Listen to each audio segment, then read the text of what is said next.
que vamos a tratar hoy. Religión versus convicción. Ese es el tema de hoy. Este mensaje nace a raíz de escuchar al mismo pueblo. Este mensaje nace a raíz de escuchar a la misma congregación. Hablo de Genesaret. Y en medio de lo que pude escuchar, empecé en mis devocionales a preguntarle al Señor, y Dios me llevaba a hacer la diferencia entre religión y convicción. Cuando usted tiene una hoja de vida, en muchas empresas a veces ya están preguntando qué religión eres. Y usted tiene que llenarla, tal cual como se la pide. Pero hoy Dios nos quiere enseñar que nosotros no pertenecemos a ninguna religión. Porque es que Cristo no es una religión.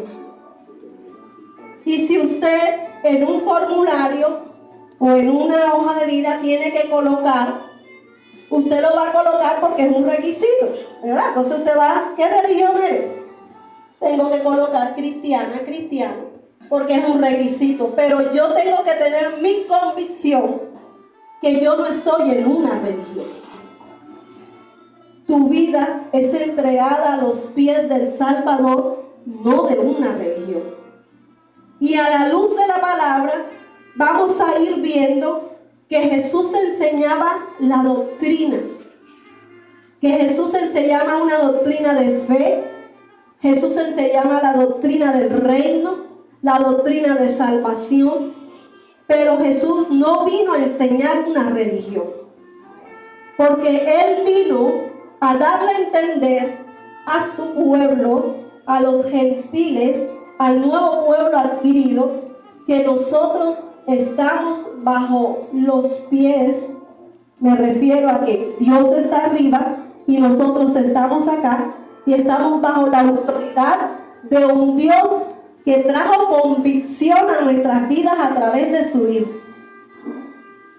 Si usted en esta mañana está convencido de quién es Jesús en su vida, usted va a entender aún más que usted no está en una religión. Es que yo soy de la religión cristiana. No.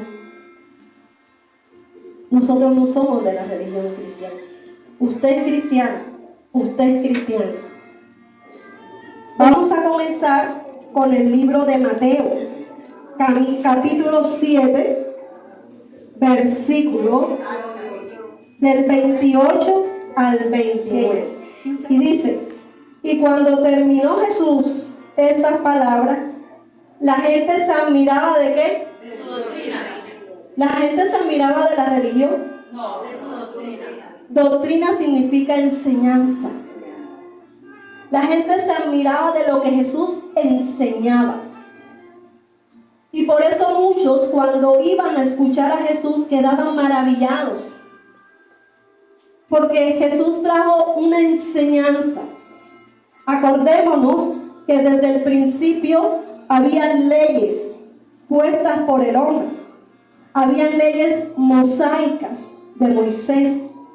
Pero cuando Jesús vino, dice que Él no vino a abolir la ley, pero vino a que la gente pudiera entender qué era lo que Dios quería hacer.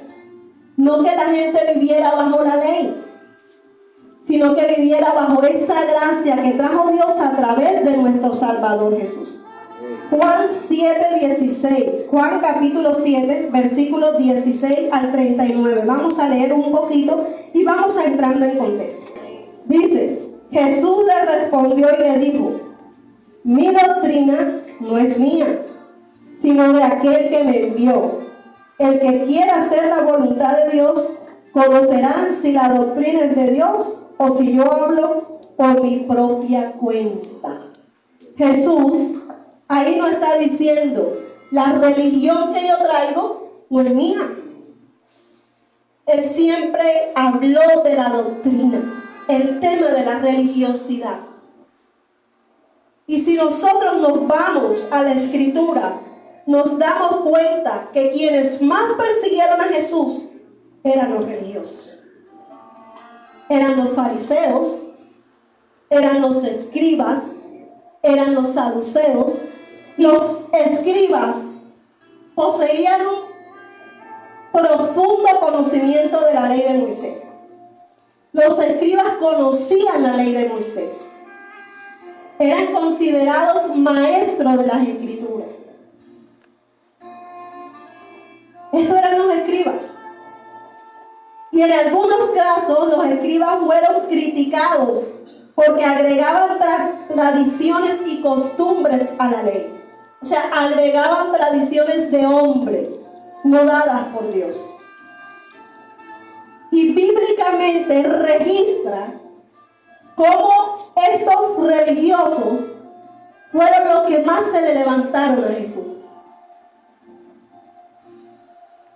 Por eso hay que estar alerta con el espíritu de religiosidad. Porque el espíritu de religiosidad no nos permite humillarnos completamente a los pies de Jesús. Lucas capítulo 5, versículo 21.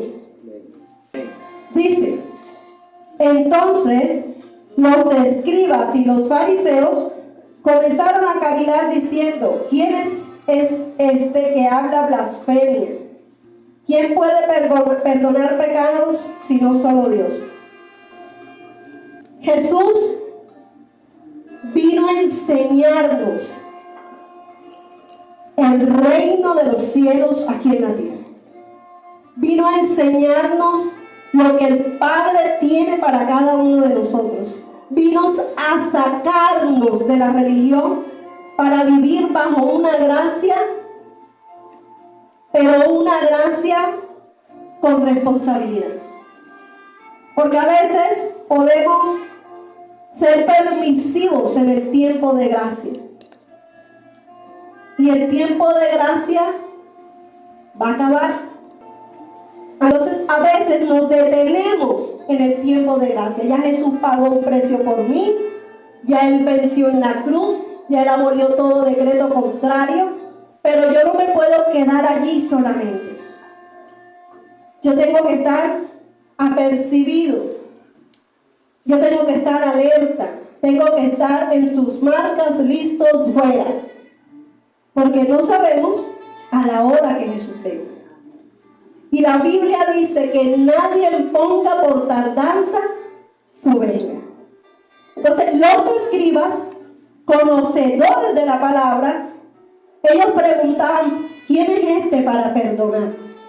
Porque cuando hay religiosidad en los pensamientos, o cuando hay religiosidad en una persona, hay un espíritu de condenación.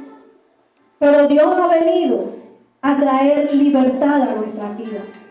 7 veces cae el justo y 7 veces Jehová lo levanta. Dios ha venido a recordarnos que Él nos limpia cuando tú y yo queremos que Él nos limpie, cuando tú y yo dejamos que Él nos limpie.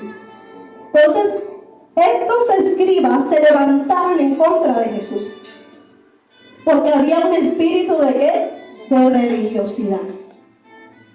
En Lucas capítulo 5 versículo 1 fue lo que leímos ahora, ¿verdad? Que ellos comenzaron porque Jesús levantó al paralítico, porque lo perdonó, porque le dijo: tus pecados son perdonados. Ellos no entendían porque ellos todavía no habían conocido a Jesús o habían aceptado a Jesús como el Hijo de Dios. Ellos lo esperaban a un Mesías, pero ya el Mesías estaba entre ellos. Pero la religiosidad no les permitía verlo. Y muchas veces la religiosidad no permite ver los milagros que Dios quiere hacer en nuestras vidas. A veces, porque aún nos sentimos que no nos merecemos que Dios obre en nuestras vidas. Porque a veces sentimos que le hemos fallado tanto, que sentimos que: Señor, no soy merecedor de ti, no soy merecedor de tu gracia. Pero hoy Dios quiere recordarte que Él vino a quitar todo pensamiento religioso y que tu vida no tiene que ser rendida ante los pies de una religión, sino ante los pies de un Salvador. Que es el que pelea por ti. Semana Santa. Ese es un tema. Semana Santa. ¿Qué se hace en la Semana Santa? En la Semana Santa, religiosamente, se recuerda cuando Jesús entró a Jerusalén, cuando Jesús, que es cuando usan las ramas para recibirle, que hoy en día todavía sigue esa tradición. En la Semana Santa se recuerda la última cena del Señor, se recuerda su crucifixión, pero la Biblia nos registra que nosotros estamos llamados a ser santos como Dios es santo, y no nos llama una semana, nos llama a vivirla todos los días. Yo no puedo permitir que en mi vida solamente haya una conducta de santidad una semana. Yo tengo que entender que mi vida, mi conducta tiene que ser todos los días para poder agradar a Dios, aún en medio de nuestras debilidades. La Semana Santa es tradición, es religión. Y la Biblia nos enseña a través del Nuevo Testamento que cada vez que nosotros compartamos la cena, cuando hacemos Santa Cena, estamos recordando lo que Jesús hizo en el Calvario, pero también lo que Él hizo fue resucitar para darnos vidas a nosotros. No está estipulado que tiene que ser en una semana. Hay iglesias que la Santa Cena la dan todos los meses, ¿verdad, mi amor? Hay iglesias que a veces cada 2 meses, hay otras que 1 año. Y esto no es cuestionable, porque cada vez que se reúnan a compartir la cena lo están haciendo como la Biblia dice. Es para recordar el sacrificio que Dios hizo, pero que Él resucitó por nuestra vida para darnos salvación. Fariseos es otro tipo de religiosidad. Era un grupo judío, religioso, político, conocido por sus estrictas interpretaciones de la ley mosaica. O sea, cuando hay religión, hay condenación. No hay un espacio para salvación. Hay imposición. Por eso cuando Jesús se le presenta a la samaritana, le dice, si tú supieras quién es el que te está pidiendo agua, tú saldrías de la religión que tienes en tu corazón y empezarías a tomar fuente de agua viva, inagotable. Por eso Él tenía la capacidad para decir, vete y no peques más, porque Él vino a traer al mundo una convicción a través de su presencia como el Hijo de Dios. Él vino a sacarnos de la religiosidad. Él vino a darnos a entender que con Él teníamos la oportunidad de ser salvos, de ser libres, de ser nuevas criaturas en Cristo Jesús. Amén. Y por eso la religión no permite un acercamiento al Señor. Por eso la religión no permite transformación. Por eso la religión lo que hace es detener. La religiosidad queda en lo exterior. Mi convicción transforma mi interior y lo reflejas en tu exterior. La religiosidad queda en lo exterior. Pero cuando conocemos a Dios, no hay una transformación en el interior. Viene de adentro y se refleja afuera. Los fariseos tuvieron muchos conflictos con Jesús. Muchos conflictos con Jesús. Cuando le dijeron a Jesús, tus discípulos no se lavan las manos. ¿Y qué les dijo Jesús? Preocúpate por lo que sale de adentro. Porque ellos vivían en la religiosidad. Estaban pendientes, mira, ven, ya van a comer y no se han lavado las manos porque vivían en la tradición. Pero Jesús les decía, preocúpate por lo que sale de adentro. Porque la Biblia nos enseña que de adentro, de lo que hay en el corazón, es lo que habla tu boca. Y eso es lo que Jesús le daba a entender a estos hombres fariseos. Mateo 15, versículo 2. ¿Qué dice? ¿Por qué tus discípulos quebrantan la tradición de los ancianos?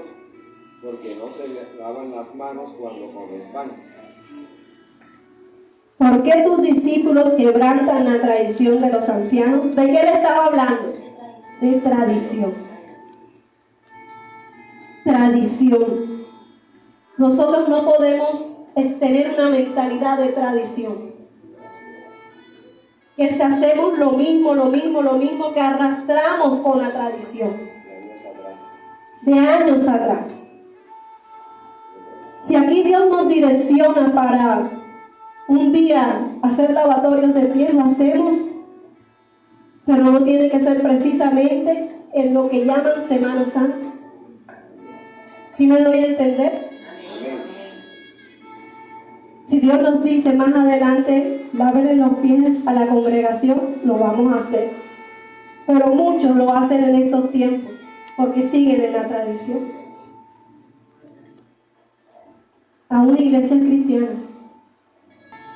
le dice, ¿por qué tus discípulos quebrantan la tradición? O sea, le están diciendo, ¿por qué están quebrantando la tradición si eso es lo que hacemos nosotros desde hace tiempo? ¿Cómo vienes tú y cómo vienen ellos a romper la tradición? Es que Jesús no te vino a presentar una tradición. Y vuelvo y te repito, Jesús te vino a presentar la salvación que es Él. Tú no estás rendido ante los pies de una religiosidad. Tú y yo tenemos que estar rendidos ante los pies del Salvador. Esa es nuestra vida como cristianos. Tú no perteneces, yo no pertenezco a una religión. Yo pertenezco a Cristo. Y hay una respuesta que podemos dar cuando alguien nos pregunta, ¿de qué religión eres tú? Que tú puedas entender en tu espíritu que la religión no transforma. Y si tú dices, no, es que yo soy de la religión cristiana, no hay transformación. Porque la religión sigue la tradición.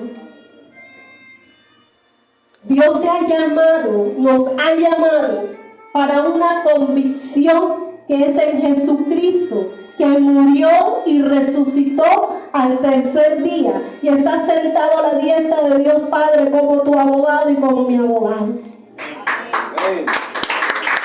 Por lo tanto, tenemos a un Dios vivo, no a un Dios de tradición, mis amados. Viví otra pregunta en estos días. ¿Por qué nos reunimos domingo y no sábado? Bíblicamente aparece que en el Antiguo Testamento que los sábados de que se descansaba, ¿verdad? Los sábados, pero se mantuvieron en la tradición y en la religión. ¿Por qué les digo esto? Porque cuando Jesús sanó un sábado, lo criticaron. Porque era el día de descanso. ¿Cómo estás haciendo esto? Si hoy es el día de reposo. Y es cuando Dios le dice, Jesús, el día de reposo soy yo. Y le da a entender que si una oveja va al degolladero, por decir, por ser día sábado, la voy a dejar que se pierda. Y de ahí empezó Jesús a sacar la religiosidad y a dar a entender que Él es el Dios de todos los días, que Él es el Dios del reposo. Y el apóstol Pablo nos enseña de que nadie juzgue lo que comas o el día de reposo. Porque ya en Cristo, Él abolió ley para traerlo por gracia a nuestras vidas. Amén. Y muchos aún cuestionan esto. ¿Qué significa? Que el que reposa el sábado para adorar a Dios lo haga. Pero el que reposa el domingo para adorar a Dios también lo haga. No significa que el que lo haga el sábado está bien y nosotros mal, o viceversa. No. Significa de que Dios limpió todos los días y le pertenecen a Él.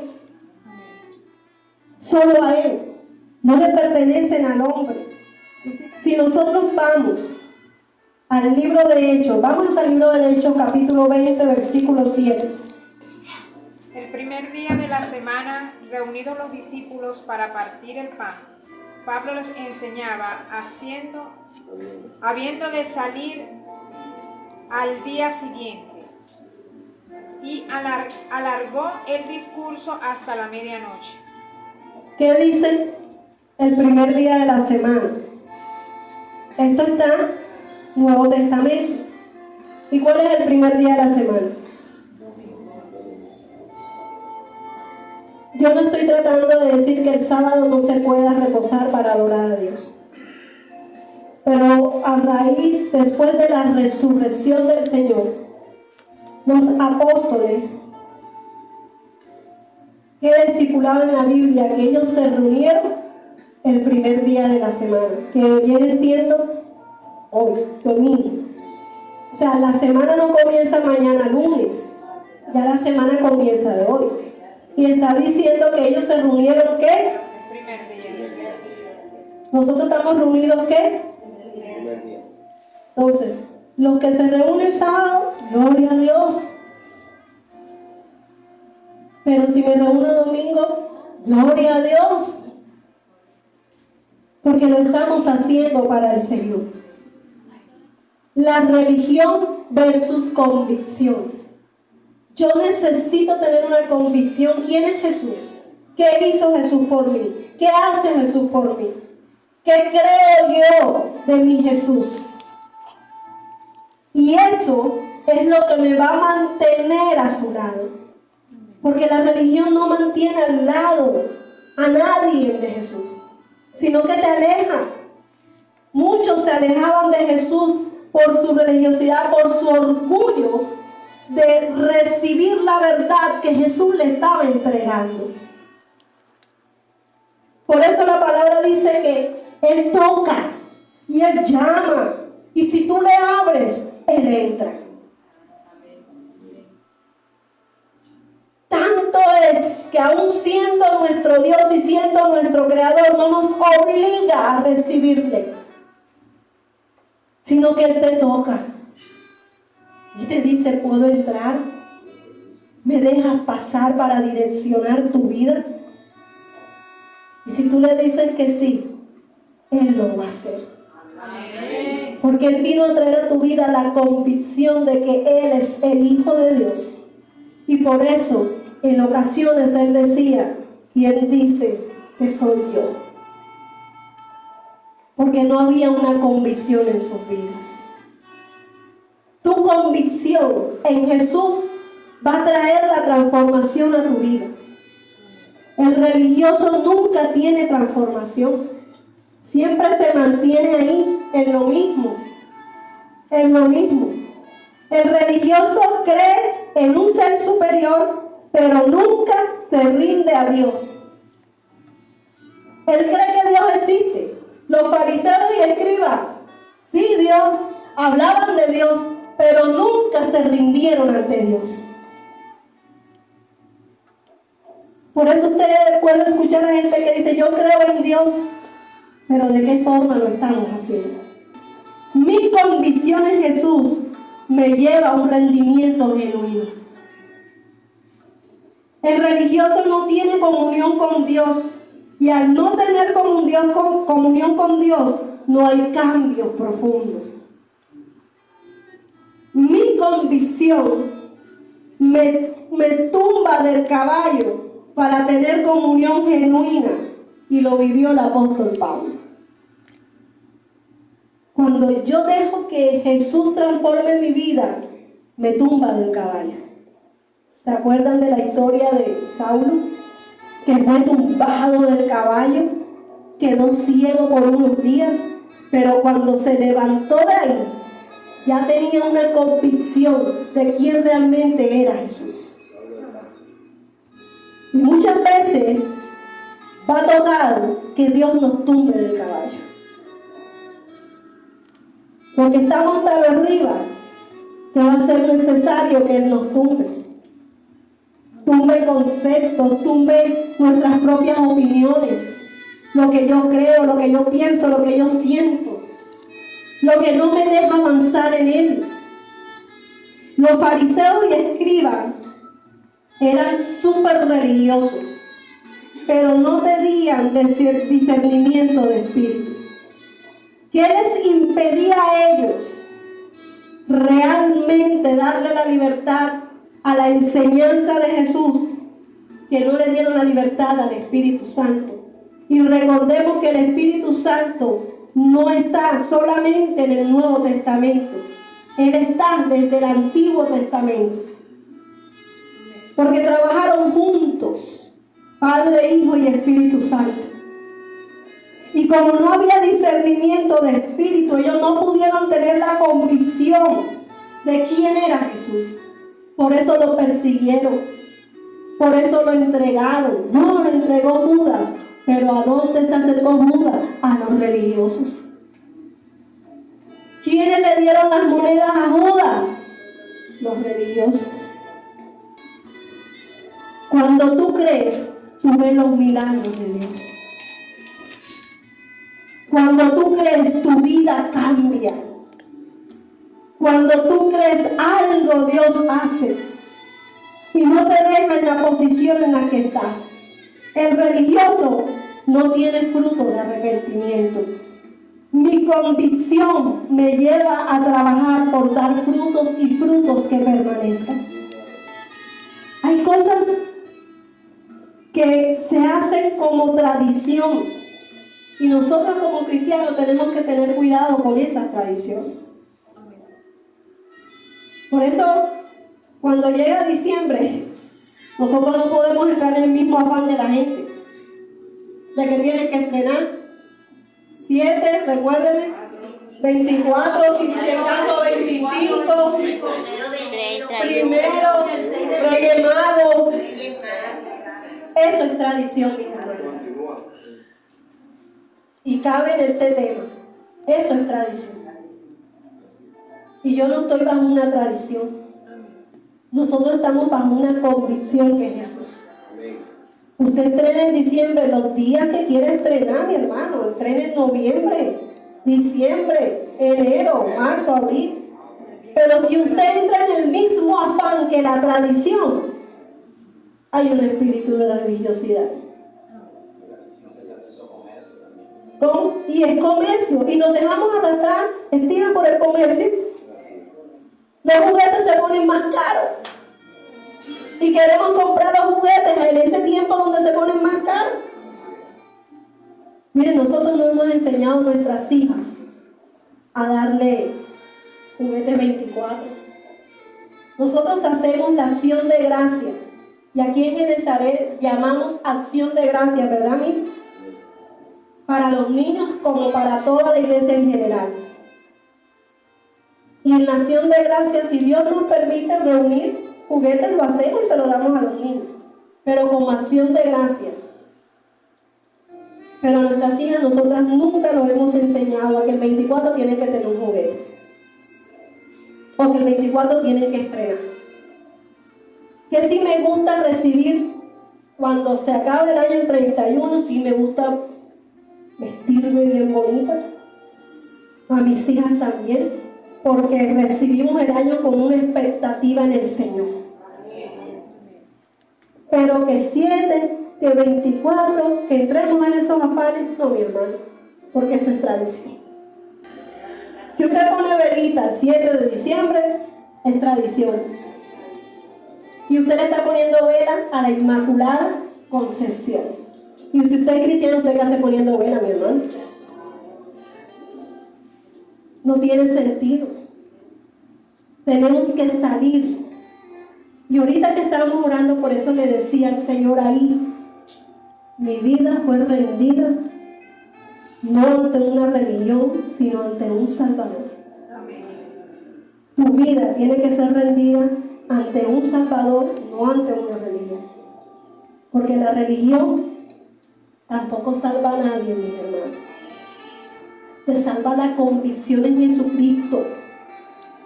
Y que tú empieces a vivir, como dice el Salmo 27, que fue predicado ayer aquí. El Salmo 27, en la versión PDT, que es una versión de niños, en el versículo 11, dice, enséñame a vivir como tú quieres. Qué bonito. Qué bonito que tú y yo le digamos, Señor, enséñame a vivir como tú quieres. No en la religión, no en la tradición, sino en la convicción que tú eres mi Salvador. Que tú le digas, enséñame a vivir como tú quieres que yo viva. Ayer cuando se predicaba este salmo, si usted lee este Salmo 27, con toda la palabra es hermosa, pero el Salmo 27 tiene algo tan bonito también. Toda la palabra siempre te va a ministrar a tu espíritu si tú dejas que Dios te hable a través de ella. Pero cuando yo leía en la versión PDT, que es una versión infantil, decía, Señor, enséñame a vivir como tú quieres. Eso es rendirse delante de Dios. Eso es decir, Señor, yo no quiero vivir más en mis pensamientos quizás religiosos, sino yo quiero vivir en la convicción de quién eres tú en mi vida. Y hoy te quiero recordar que cuando hay religiosidad, el milagro se aleja. Pero cuando tú crees, la vasija no cesará. Y tú me podrás decir, pastora, pero fue el aceite el que cesó. No fue el aceite, fueron las vasijas. Porque Dios siempre va a quererte dar más. Pero quien se detiene muchas veces somos nosotros. Cuando ellos se detuvieron de colocar las vasijas, Dios detuvo el aceite, pero aceite había para más. Si ellos hubieran insistido toda la noche, un día más, 2 días más, Dios seguiría llenando esas vasijas con su aceite. Cuando tenemos la convicción, podemos decir, yo sé que mi Redentor vive. Amén.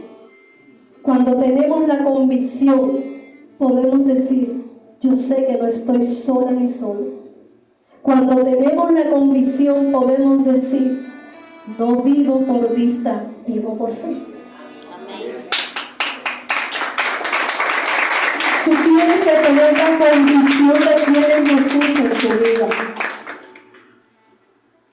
Y esas 2 preguntas en esta semana me puso a pensar mucho de cómo estaba el pueblo de Dios, sobre su identidad como hijo de Dios, y poder aclarar que nosotros no vivimos una religión. Nosotros vivimos una convicción en Jesús, porque a la luz de la palabra leímos que Jesús enseñaba la doctrina, no una religión. Amén. ¿Cuál es tu convicción en esta mañana? ¿Que Él resucitó? Si tú tienes la convicción que Él resucitó, ¿por qué temes? Cuando la palabra nos enseña que el que no escatimó a su único hijo, ¿cómo no te dará junto con Él lo que tú estás necesitando? Cuando tú tienes la convicción de quién te llamó, tú sabes que te diriges a puerto seguro aunque estés en la tormenta. Aunque estés en la tormenta, tú sabes que te diriges a puerto seguro. Porque tienes la convicción y no una religión. Genesaret, necesitamos entender que nosotros no estamos en una religión. Fuimos sacados de una religión a su luz admirable. Nos dio libertad y seremos verdaderamente libres de aquello que arrastrábamos. Y por eso nuestros pensamientos son renovados. Por eso nuevas fuerzas en Jesús. Y Dios es lo que quiere en esta mañana recordarnos. ¿Cuál es la convicción que tú tienes acerca de su Hijo? Te pido, Dios, en esta mañana que tú derribes todo argumento religioso, Dios. Que cada uno, Señor, salga con la convicción de quiénes somos en ti, mi Rey. Que tú eres un Dios de oportunidades. Un Dios que renueva, que restaura, que levanta, que limpia. Que ha trazado un diseño hermoso para cada uno de nosotros, Señor. Limpia los pensamientos, Espíritu Santo. Sigue guiándonos a toda verdad, como solo tú lo puedes hacer, Espíritu de Dios. Y así como decía el salmista, enséñame a vivir como tú quieres. Puedes decirlo ahí donde tú estás. Si tú quieres algo nuevo de Dios, dile: Señor, enséñame a vivir como tú quieres, Señor. Que yo pueda entender que cuando alzo mis ojos a los montes, de ahí viene mi socorro. Tu convicción es que tú colocarás en las manos de Dios todo, y tú sabes que lo estás colocando en las mejores manos en las cuales tu vida puede estar. Esta semana, Dios, la colocamos en tus manos. Y tenemos la convicción, Señor, que por amor a tu nombre tú nos guardas. Guardas nuestra familia.